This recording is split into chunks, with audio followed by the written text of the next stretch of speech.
नमस्कार, मी सई सौरभ फडके. सध्या लॉकडाऊनमुळे काही स्त्रियांना आपल्या माहेरी जाता येत नाही आणि त्यामुळे त्यांची होणारी जी जलबिचल आहे त्यावर कविता करण्याचा मी एक छोटासा प्रयत्न केला आहे, तो मी तुम्हाला ऐकवते. रुसलेली वैतागलेली काहीशी ती आज जरा जास्तच अस्वस्थ वाटत होती. स्वयंपाकघरातून हॉलमध्ये सारखी येरझाऱ्या घालत होती. तिच्या प्रत्येक फेरीमागे टीव्हीवरचे कोरोनाचे आकडे मात्र वाढत होते. पण माहेरी जाण्यासाठी आसुसलेली तिचे लॉकडाऊनचे दिवस काही संपत नव्हते. वर्षभरातल्या सगळ्या घालमेलीला कंटाळून गेल्यामुळे हवा होता तिला माहेरपणाचा सुखद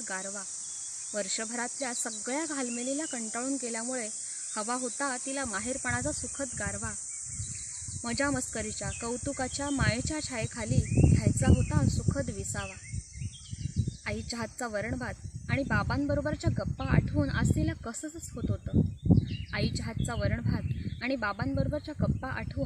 कसंच होत होतं. भावंडांबरोबर मनसोक्त खेळता येणार नाही म्हणून तिचं मन आज रुखरुखत होतं. स्वयंपाक करता करता माहेरच्या प्रत्येकाचे चेहरे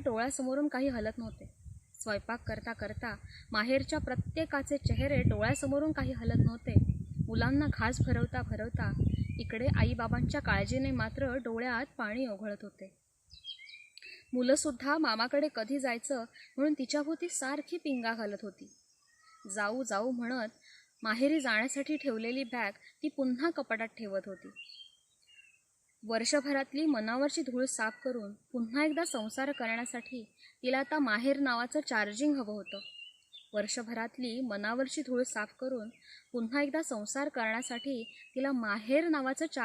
होतं. पण यावर्षी मात्र चार्जर शिवाय चार्ज व्हायला लागेल हे चिन्ह दिसत होतं. स्वयंपाकघरातून लागलीच ती देवघरात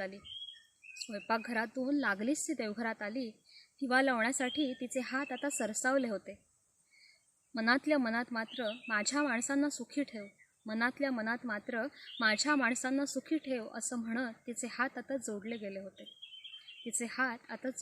होते. धन्यवाद. नमस्कार, माझं नाव योग सिद्धार्थ श्रीकृष्ण पराडकर. मी डोंबिवली येथे राहतो. आज तुमच्यासमोर कवयित्री दीपिका यांची एक कविता सादर करतोय. कवितेचं शीर्षक आहे मृत्यू क्षणभर रेंगाळला. रविवार सकाळची वेळ होती. मी हॉलमध्ये पेपर वाचत बसलो होतो. ती नुकतीच सुस्नात होऊन बाहेर आली. चहा घेणार का तुम्ही असं म्हणाली. मी तिच्याकडे न पाहताच हो म्हणालो आणि पुन्हा पेपर वाचण्यात गढून गेलो. माझ्या जवळून जाताना तिने केसांना नाजूक झटका दिला. त्यातून उडालेल्या तुषाराने पेपर मात्र ओला झाला. मी उगाच खट्याळ नजरेने तिच्याकडे पाहिले. तिनेही मग खोट्या रागाने तोंड आपले फिरवले. मी हळूच उठलो खुर्चीवरून आणि स्वयंपाकघरात आलो. तिने माझ्याकडे बघावं म्हणून फ्रीजवर तबला वाजवू लागलो. तिने मात्र मागे न पाहताच चहाचं अधान ठेवलं आणि मला चिडवण्यासाठी आपलं नाक मुरडलं. तिच्या त्या पाठमोऱ्या रूपाकडे पाहत मी क्षणभर तसाच थांबलो. उगाच तिला दुखावले म्हणून स्वतःशीच भांडलो. हळूच मग मागून जाऊन मग मी तिच्या कमरेला विळखा घातला. पण गडबडीत चहाच्या भांड्याला लागून हात माझा भाजला. मी कळवळून हात झटकताना ती मात्र मनसोक्त हसली. चावटपणाची वेडी लहर माझ्या मनात मग उठली. मी जखडले तिला मिठीत. ती म्हणाली, जाऊ दे ना. मी म्हणालो तिला, तुला माझ्यात सामावू दे ना. ती लाजून म्हणाली, अहो असं काय करता, चहा उकळतोय. मी म्हणालो, उकळू दे, इथे माझा जीव जळतोय. अहो असं काय करता, दूध उतू जाईल ना. कशाला उगाच काळजी करतेस, मी परत आणून देईन ना. ती उगाच कारणं देत होती. मी प्रत्येक कारण उडवत होतो. तिला अजूनच जवळ घेत माझ्या मनासारखं घडवत होतो. शेवटी तिने कारण दिलं, अहो सिलेंडरचा बहुतेक वास येतोय. मी म्हणालो, हो का. मला वाटले की माझा चावटपणाच अति होतोय. तेवढ्यात दाराची कडी वाजली. मी मनातल्या मनात बाहेरच्या इस्माला इरसाल शिवी घातली. तिने झटकन स्वतःला माझ्या तावडीतून सोडवून घेतलं आणि हळूच मला धक्का मारून स्वयंपाकघराबाहेर लोटलं. मी वैतागाने दार उडवलं. समोर कचरावाला दिसला. माझ्या खांद्याशी ओला झालेला शर्ट पाहून तो पण गालात हसला. मी कचरा देऊन झटकन दार लावून घेतलं. पण मागे वळता क्षणी काहीतरी विचित्र घडणार आहे असं मला वाटलं. पाहिले, मला स्वयंपाकघरातून दूध जळण्याचा वास आला. नंतर कान दणाणून सोडणारा सिलेंडरचा तो स्फोट झाला. मी धावत आत गेलो. माझं हृदय धडधडत होतं. माझ्या डोळ्यात देखत तिचं पातळ आगीवर फडफडत होतं. मी तिला उचलून घेतलं. डोळे माझे झरत होते. तिच्या करपलेल्या कायेवरून हात माझे फिरत होते. मोठ्या कष्टाने तिने डोळे उघडले. मला पाहून तिच्या ओठांवर हास्य मग विलसले. ती म्हणाली मला, एकदा मला तुमच्या मिठीत घ्या ना. मरण्यापूर्वी मला तुमच्यामध्ये सामावू द्या ना. मी कवटाळले तिला उराशी आणि देवाचे स्मरण करू लागलो. ती वाचावी म्हणून त्याची करुणा भाकू लागलो. पण दूध उतू गेलं होतं. ओटा मात्र फेसळला होता. आम्हा दोघांचं अमर आलिंगन पाहून तिचा मृत्यू क्षणभर रेंगाळला होता. Thank you so much. नमस्कार, माझं नाव नम्रता बोर्डेकर. मी पुण्यातली आहे. मी तुम्हाला आज वाचून दाखवते कविवर्य कुसुमाग्रज यांची पृथ्वीचे प्रेमगीत ही कविता. पृथ्वीचे प्रेमगीत. युगामागुनी चालली रे युगेही, कितीदा करू भास्करा वंचना. युगामागुनी चालली रे युगेही, कितीदा करू भास्करा वंचना. किती काळ कक्षेत धावू तुझ्या मी, कितीदा करू प्रीतीची याचना. नव्हाडीतले ना उमाळे, उसासे न ती आग अंगात आता उरे. नव्हाडीतले ना उमाळे उसासे, न ती आग अंगात आता उरे. विझोनी आता यौवनाच्या मशाली, उरी राहिले काजळी कोपरे. परी अंतरीची प्रीतीची ज्योत जागे, परी अंतरी प्रीतीची ज्योत जागे. अविश्रांत राहील अन जागती. न जाणे न येणे कुठे चालले मी, कळे तू पुढे अन मी मागुती. दिमाखात तारे नटोनी थटोनी, शिरी टाकती दिव्य उल्का फुले. दिमाखात तारे नटोनी थटोनी, शिरी टाकती दिव्य उल्का फुले. परंतु तुझ्या मूर्ती वाचून देवा, मला वाटते विश्व अंधारले. तुवा सांडलेले कुठे अंतराळात, वेचून या दिव्य तेजकण. तुवा सांडलेले कुठे अंतराळात, वेचून या दिव्य तेजकण. मला मोहवाया बघे हा सुधांशू, तपाचार स्वीकारुनी दारुण. निराशेत संन्यस्त होऊन बैसे, ऋषींच्या कुळी उत्तरेला ध्रुव. निराशेत संन्यस्त होऊन बैसे, ऋषींच्या कुळी उत्तरेला ध्रुव. पिसाटा परी केस पिंजारुनी हा, करी धूमकेतू कधी आर्जव.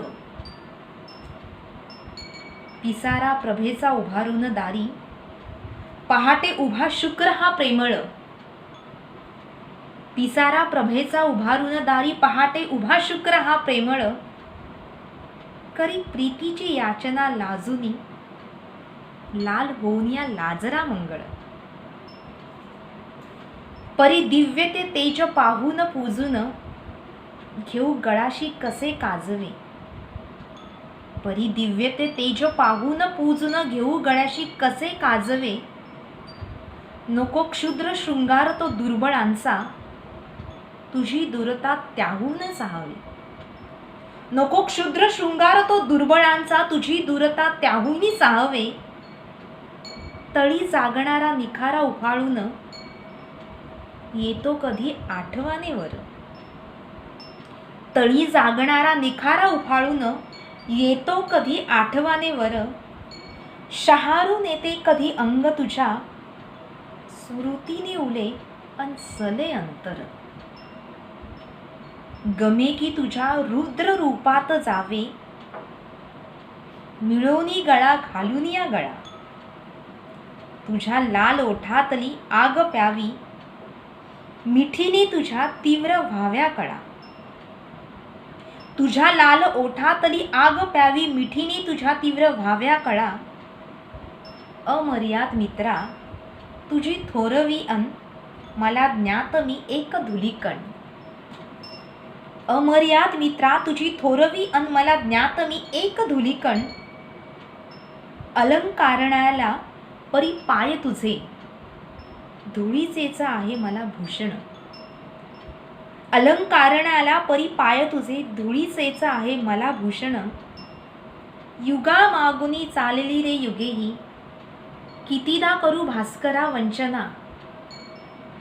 किती काळ कक्षेत धावू तुझ्या मी, कितीदा करू प्रीतीची याचना. युगा मागुनी चालली रे युगेही, कितीदा करू भास्करा वंचना. कितीदा करू भास्करा वंचना. धन्यवाद.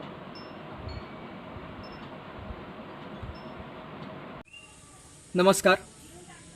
सेलेब्स कलारंग आयोजित राज्यस्तरीय ऑनलाईन कविता वाचन स्पर्धा या स्पर्धेसाठी हा व्हिडिओ बनवत आहे.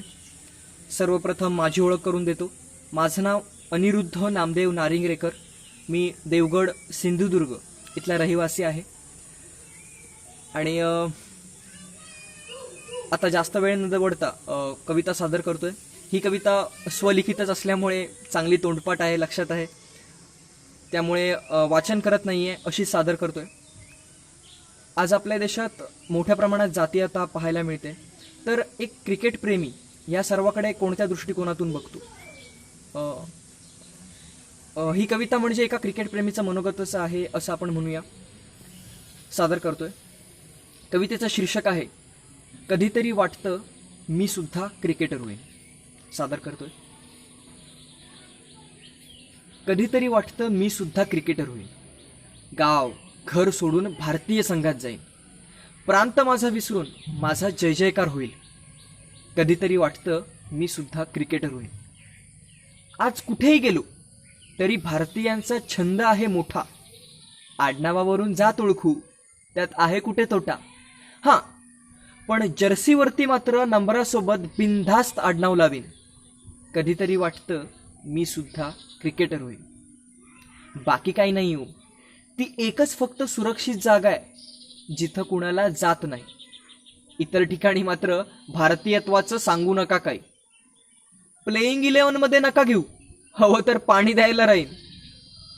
कधीतरी वाटतं मी सुद्धा क्रिकेटर होईन. क्रिकेटमध्ये भरपूर पैसा आहे म्हणे. पैशाचं राहू द्या हो, माणुसकीने जगा. वन डेसाठी का होईना माझी जात विसरून मला भारतीय म्हणून बघा. हां, कधी खराब खेळलोच जरी तरी ना माझ्या जातीच्या, ना परक्या जातीच्या, ना कुठल्या प्रांताच्या, ना कुठल्या वर्णाच्या, समस्त भारतीयांच्या शिव्या एक भारतीय म्हणून खाईन.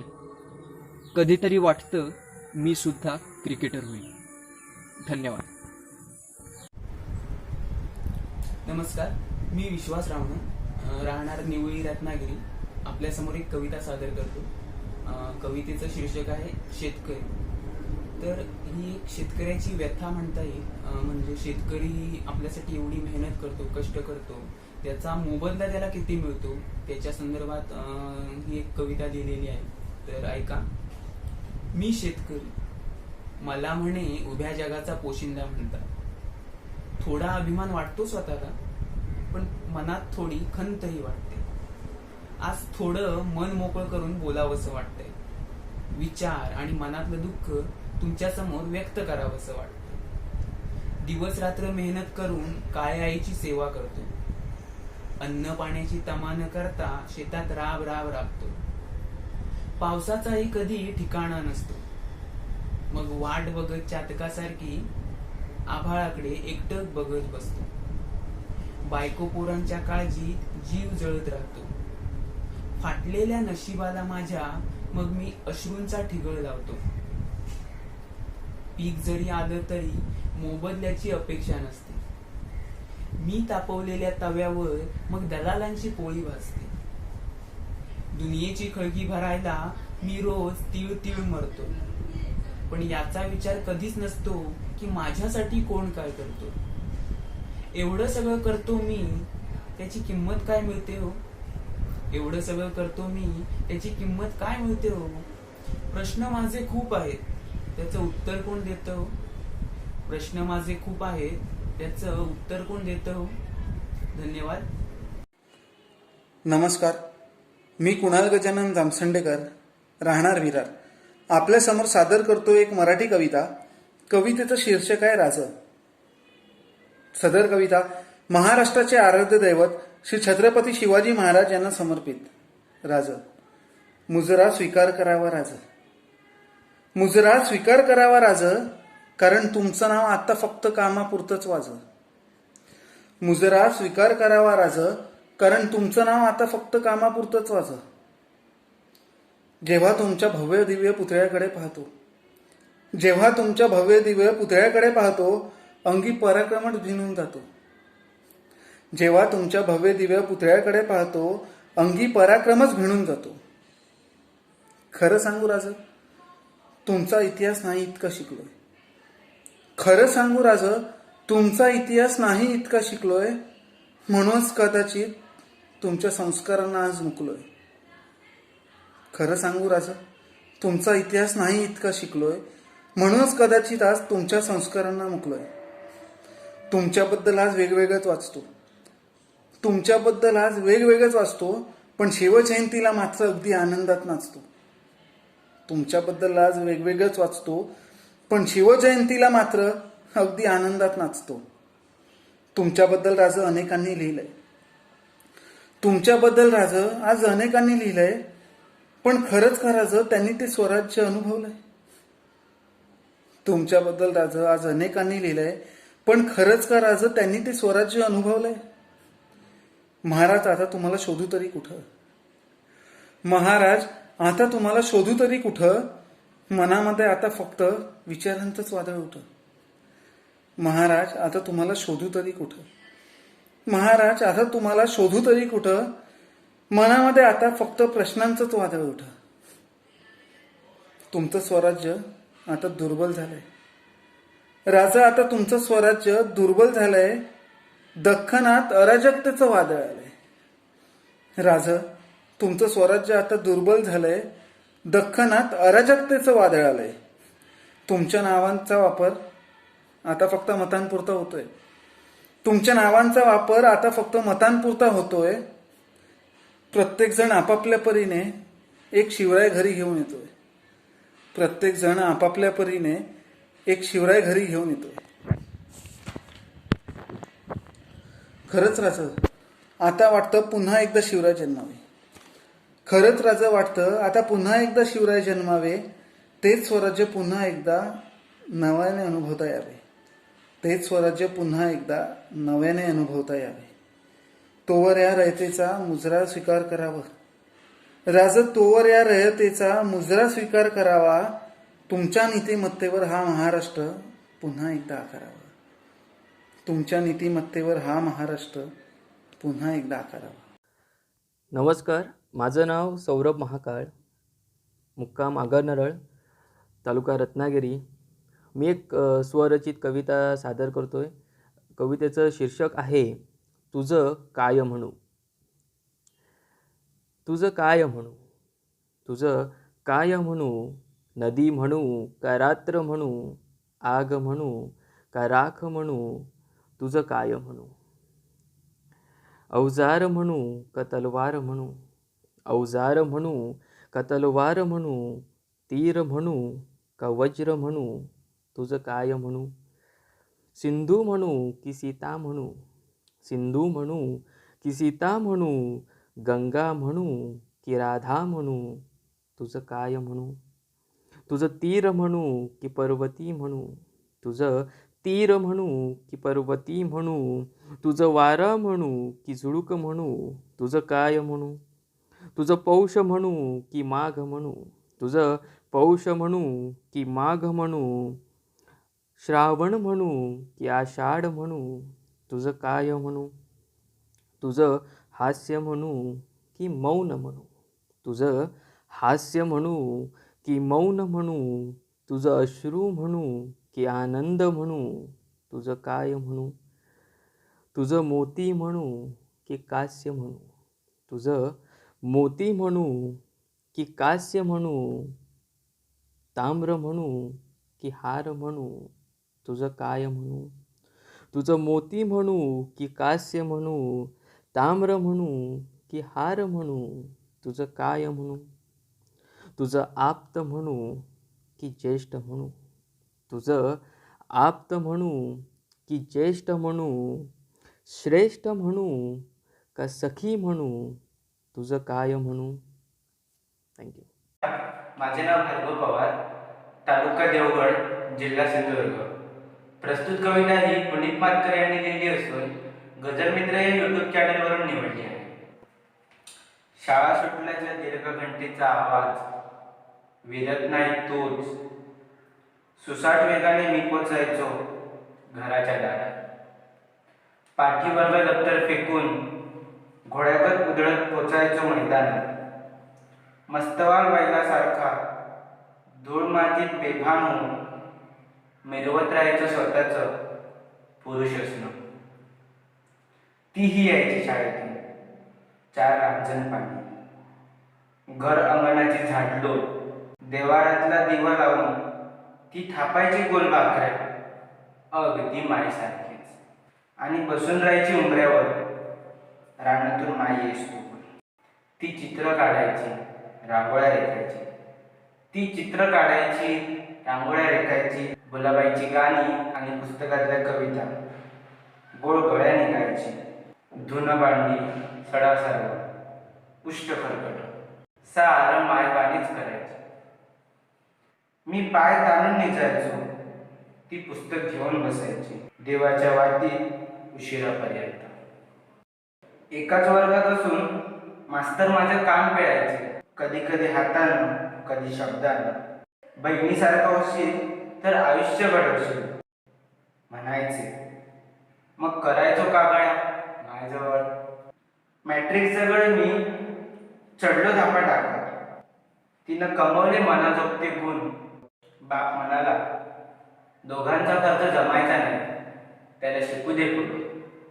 टचकन डोळ्यात आलेलं पाणी तसंच मागे परतवत घुमान बाजूला झाली पाठच्या भावाच्या रस्त्यातून.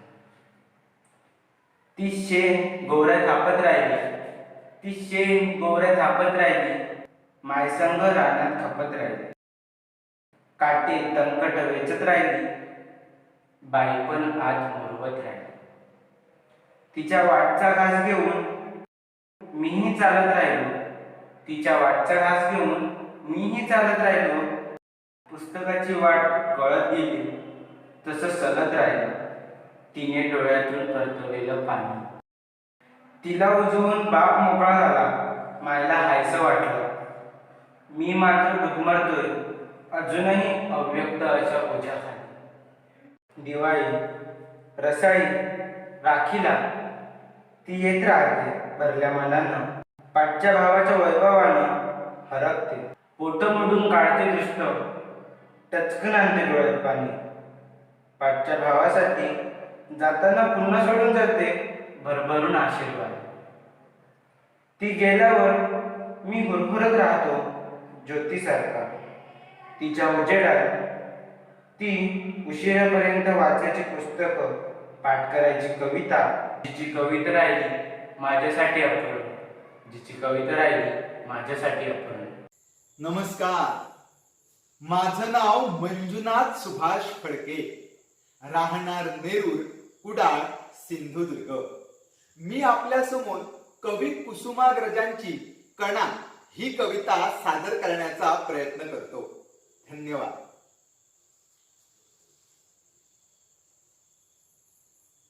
ओळखलत का सर मला, पावसात आला कोणी. ओळखलत का सर मला, पावसात आला कोणी. कपडे होते करदमलेले, केसांवरती पाणी. कपडे होते करदमलेले, केसांवरती पाणी. क्षणभर बसला, नंतर हसला, बोलला वरती पाहून. क्षणभर बसला, नंतर हसला, बोलला वरती पाहून. गंगामाई पाहुणी आली, गेली घरट्यात राहून. गंगामाई पाहुणी आली, गेली घरट्यात राहून. माहेर वाशिण पोरीसारखी चार भिंतीत नाचली. माहेर वाशिण पोरीसारखी चार भिंतीत नाचली. मोकळ्या हाती जाईल कशी, बायको मात्र वाचली. मोकळ्या हाती जाईल कशी, बायको मात्र वाचली. भिंत खचली, चूल विझली, होते नव्हते नेले. भिंत खचली, चूल विझली, होते नव्हते नेले. प्रसाद म्हणून पापण्यांमध्ये पाणी थोडे ठेवले. प्रसाद म्हणून पापण्यांमध्ये पाणी थोडे ठेवले. कारभारणीला घेऊन संगे सर आता लढतो आहे. कारभारणीला घेऊन संगे सर आता लढतो आहे. पडकी भिंत बांधतो आहे, चिखलगाळ काढतो आहे. पडकी भिंत बांधतो आहे, चिखलगाळ काढतो आहे. खिशाकडे हात जातात, हसत हसत उठला. खिशाकडे हात जातात, हसत हसत उठला. पैसा नको सर, जरा एकटेपणा वाटला. पैसा नको सर, जरा एकटेपणा वाटला. मोडून पडला संसार, तरी मोडला नाही कणा. मोडून पडला संसार, तरी मोडला नाही कणा. पाठीवरती हात ठेवूनी फक्त लढ म्हणा. पाठीवरती हात ठेवूनी फक्त लढ म्हणा. पाठीवरती हात ठेवूनी फक्त लढ म्हणा. नमस्कार, मी निलेश बाळकृष्ण गुरव, राहणार नेरूर, तालुका कुडाळ, जिल्हा सिंधुदुर्ग. अजिंक्य जाधव यांनी लिहिली त्यांच्या परवानगीनं पुनर्जन्म जगून पहा ही कविता मी सादरीकरण करत आहे. पुनर्जन्मावर कोणाचा विश्वास आहे? पुनर्जन्म म्हणजे भाकड कथा, सगळीच अंधश्रद्धा. पण तुला संधी आहे, ती आजमावून पहा. घरात राहून थोडे दिवस पुनर्जन्म जगून पहा. स्वातंत्र्य लढा धावावतो. गांधींचा अहिंसक किंवा टिळकांसोबत लढलो असतो नाही. संधी आहे तुला, ती आजमावून पहा. घरात बसून देशासाठी थोडा लढा देऊन पहा. महाराजांसोबत असतो तर इतिहासाच्या पानावर उमटलो असतो. तान्हा, बाजी, हंबीररावांप्रमाणे वीर सेनानी घडलो असतो. इतिहास संपलाय कुठे? अजूनही घडवून पहा. महाराज 6 महिने होते पन्हाळगडी. थोडे दिवस घरात थांबून तू ही शिवाजी बनून पहा. सीमेवर जाऊन लढायचंय, पण लढता येत नाही. शत्रूला निकामी करायचंय, पण करता येत नाही. पण तुला संधी आहे, संधीचं सोनं करून पहा. घरात बसून उंबरठ्यातून सीमा युद्ध लढून पहा. आता काही झालं तरी युद्ध जिंकायचंय. घरात बसून शांतपणे बुद्ध बनायचंय. साऱ्या प्रलोभनांचा त्याग करून एक निश्चयी महात्मा बनून पहा. संधी तुलाही आहे, ती आजमावून पहा.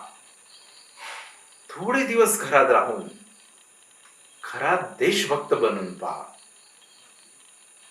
धन्यवाद.